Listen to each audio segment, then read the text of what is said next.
ብዙ ሰዎች ላፕቶፕ ሲገዙ ዋጋው ላይ ወይም ከላይ ባለው ውበት ላይ ብቻ በማተኮር ከጥቂት ወራት በኋላ የሚቆጫቸውን ስህተት ይሰራሉ።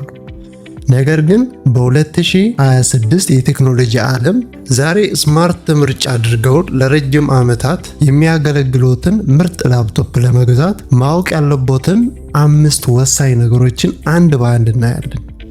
ለቻናላችን አዲስ ከሆኑ ሰብስክራይብ በማድረግ ቤተሰብ ይሁኑ። ቀጥታ ወደ መጀመሪያው ነጥብ እናልፋለን።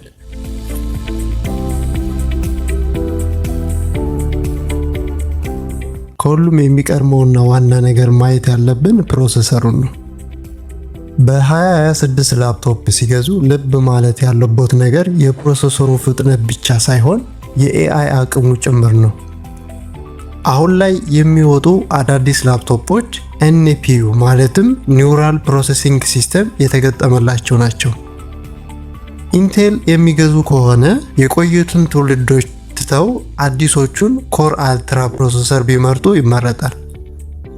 ኤምዲ ከፈለጉ ደግሞ ራይዘን 8000 ወይም 9000 ሲሪስ ምርጥ ምርጫው ማድረግ ይኖርባቸዋል።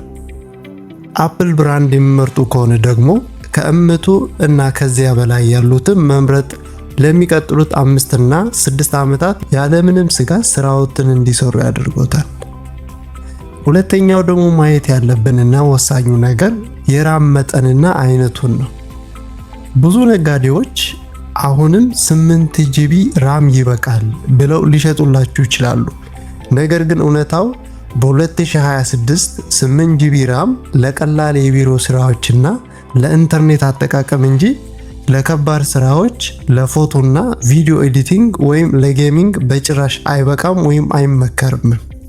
ስለዚህ ላፕቶፕ ሲገዙ ቢያንስ 16 ጂቢ እና ከዛ በላይ መሆኑን ማረጋገጥ ይኖርቦታል። በተጨማሪም የራሙ አይነት DDR5 መሆኑን ማየት እንዳይረሱ፣ ምክንያቱም ከድሮው DDR4 እጅግ የላቀ ፍጥነት ስላለው ነው DDR5 መግዛት ያለቦት። ሶስተኛው ነጥባችን የማከማቻ ወይም ስቶሬጅ አይነቶችን ነው የምናየው። አሁንም በድጋሚ ላፕቶፖ ላይ HDD የሚል የድሮ ሃርድ ዲስክ እንዳይኖር ጥንቃቄ ያደርጉ፣ ምክንያቱም HDD ኮምፒውተሩን በጣም ያዘገየዋልና። የእርሶ ምርጫ መሆን ያለበት NVMe SSD መሆን አለበት። SSD ላፕቶፑን በሰከንዶች ውስጥ እንዲበራና ፋይሎች በፍጥነት እንዲከፈቱ ያደርጋል። መጠኑ ቢያንስ ከ512 ጂቢ ወይም ከ1 ቴራባይት ቢሆን ተመራጭ ያደርገዋል።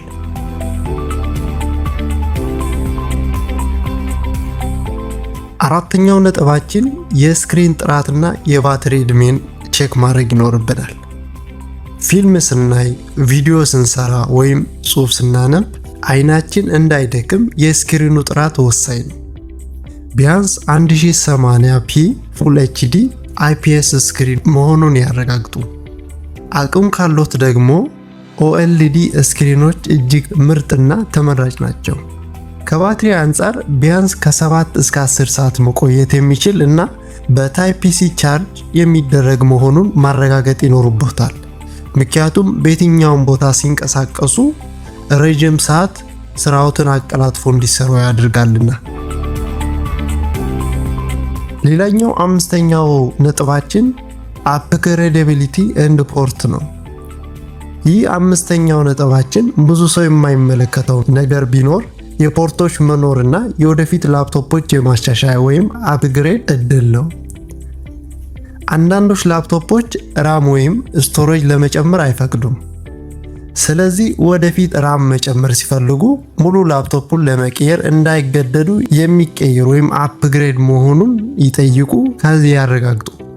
እንዲሁም HDMI ፖርት ቢያንስ 2 የUSB ፖርቶች እና አዲስ የታይፕ C ፖርቶች መኖራቸውን ማየት ተጨማሪ አዳፕተር ወይም ማከፋፈያ የመግዛት ወጪውን ያድንሎታል።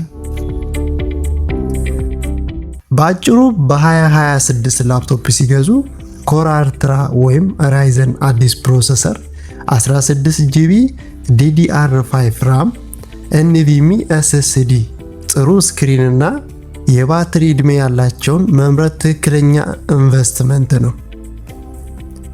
የዛሬው መረጃ ጠቃሚ ሆኖ ካገኛችሁት ቪዲዮውን ላይክ ማድረግ እንዳይረሱ። በሚቀጥለው ቪዲዮ እስከምንገናኝ ሰላም ቆዩልኝ። ሰናይ ጊዜ